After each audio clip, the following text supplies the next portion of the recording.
Welcome to the Just Being Petty Show. I am A.W. Petty, your host. So I want to kind of talk about this speech that Melania gave. And I'm going to play a few minutes of the clip to kind of tie everything in together. So, and I'm not going to play a long clip.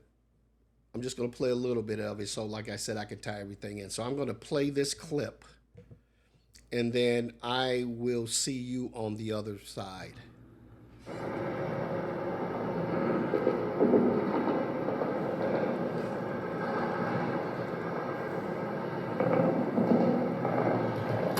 Good afternoon. The lies linking me with the disgraceful Jeffrey Epstein need to end today. The individuals lying about me are devoid of ethical standards, humility, and respect. I do not object to their ignorance, but rather I reject their mean-spirited attempts to defame my reputation. I never been friends with Epstein.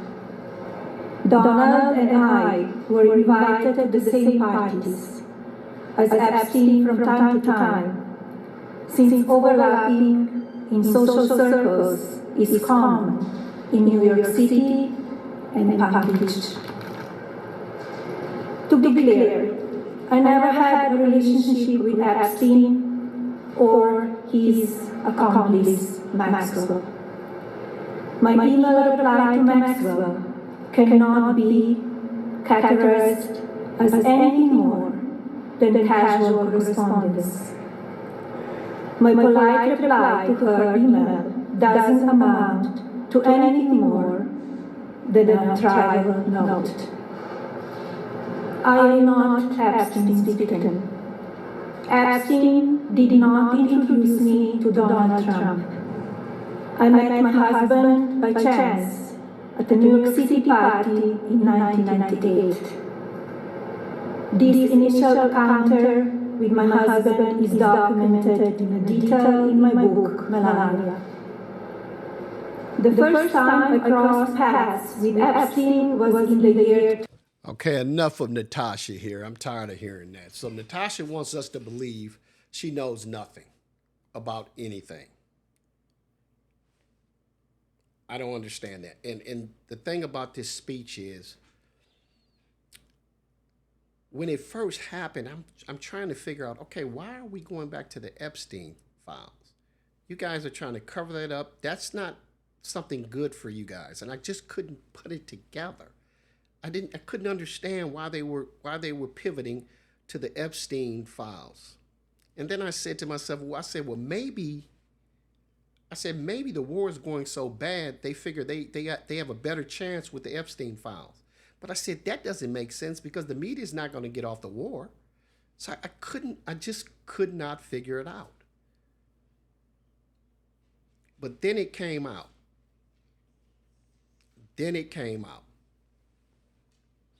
And what came out was a lady named Amanda Angaro. And I'm going to put up a picture.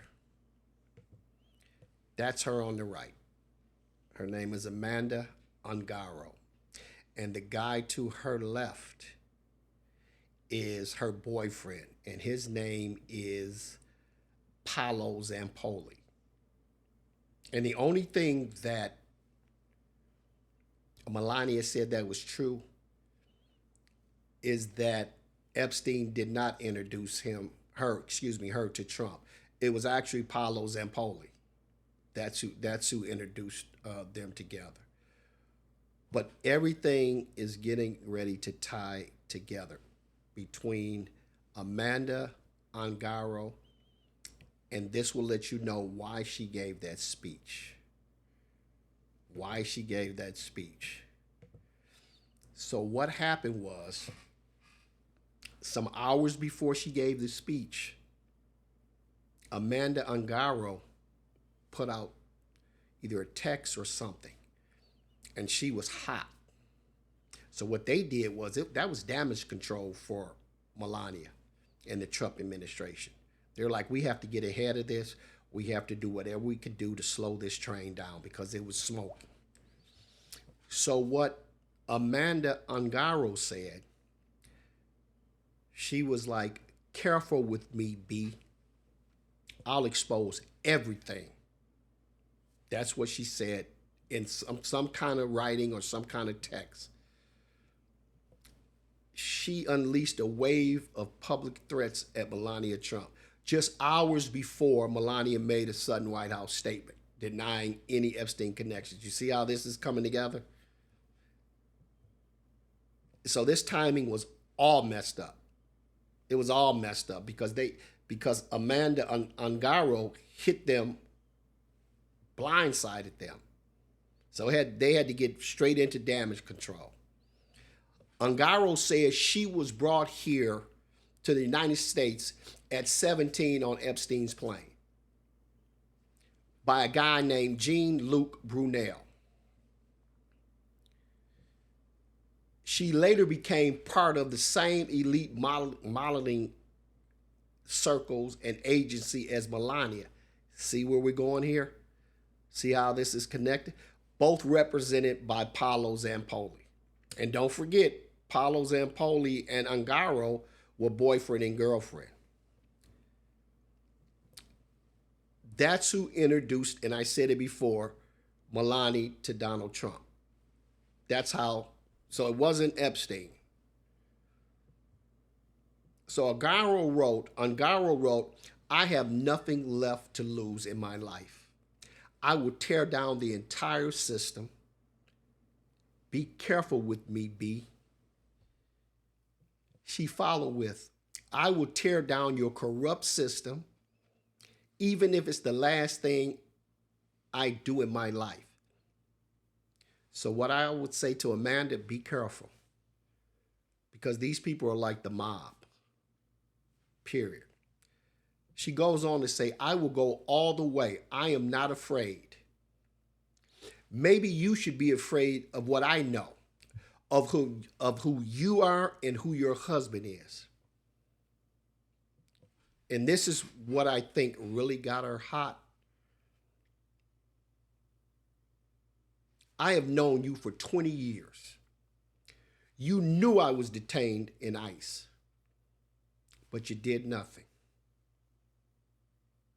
You did nothing. And here's the crazy part about it. This is how corrupt these people are and how heartless they are and how they are morally bankrupt. Her ex-boyfriend contacted ICE. And get this, they have a child together. He didn't even care. The mother of his child, she called ICE and they deported her to Brazil. So, of course, the government is saying, her visa expired. This was not political. But we know anything that Trump does and that administration does is political, period. So we have to stay tuned to this and see what else happens. But like I said, I knew it was something going on. I just couldn't understand this pivot back to Epstein. And now we know what happened. We know what happened. So if you like this content, hit the like and subscribe button. It really, really will help me grow the JBP channel. And it really means a lot to me. And so I will see you guys up the road